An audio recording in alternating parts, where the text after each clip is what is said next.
Jharkhand monsoon सत्र के चौथे दिन सदन की कार्रवाई में पक्ष विपक्ष के सदस्यों ने सदन में हिस्सा लिया। नीलकंठ सिंह मुंडा ने सदन में कहा कि जनगणना किनका किया जाएगा, आदिवासियों की संख्या हर दिन घट रही है। आदिवासियों की जनसंख्या नियोजन नीति में बताएं स्थानीय कौन है। नमस्कार, मैं हूं आपके साथ मनोज सिंह। यहाँ खबरों में आपको आगे बताते चले कि नीलकंठ का जवाब देते हुए सदन में मुख्यमंत्री हेमंत सोरेन ने कहा कि पिछड़ों को आरक्षण देने पर बातें सामने आई है। देश और राज्य हित में देश के अंदर भी पहल होनी चाहिए। सीएम ने आगे कहा, जिस तरीके से विगत साल भर होने जा रहा है, सड़कों पर किसान भटक रहे हैं और कृषि कानून के रूप में कानून पास होनी चाहिए, इस पर ध्यान देने की आवश्यकता है। जहां तक सदन में आई बातों का सवाल है, आगे देखिए, राज्य में अस्थायी नीति भी आएगी और नियोजन नीति भी आएगी। आपको बोलने का भी मौका दिया जाएगा। लेकिन आदिवासियों का जो जनगणना घट रही है, तो निश्चित रूप से मुख्यमंत्री जी को चिंता करना चाहिए कि क्यों घट रही है और उसका जनगणना क्यों कम हो रहा है। जी, जातीय जनगणना में हम उनके साथ हैं, लेकिन हमारा घट रहा है। तो अध्यक्ष महोदय, हम किसका जनगणना करेंगे, इसका पहले तय होना चाहिए।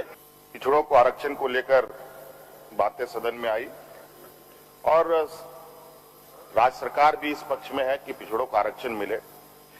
लगभग पक्ष विपक्ष दोनों का, सभी लोगों का सर्वसम्मति है। इसका प्रस्ताव भी केंद्र सरकार को जाना चाहिए राज्य सरकार की तरफ से। और तो मैं तो चाहूंगा कि देश हित में, राज्य हित में, वर्गों के हितों में राज्य सरकारों को भी पहल करना चाहिए। मुझे लगता है अध्यक्ष महोदय, सदन को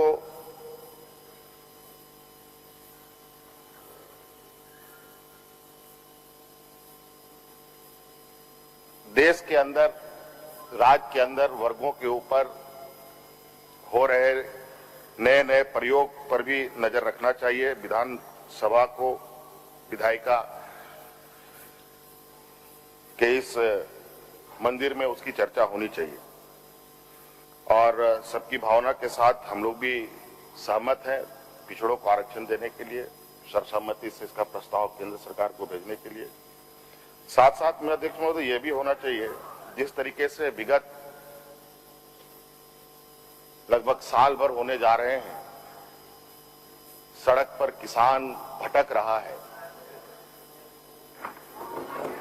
और कृषि कानून के विरोध में भी एक प्रस्ताव पारित होना चाहिए अध्यक्ष महोदय, और केंद्र सरकार को भेजना चाहिए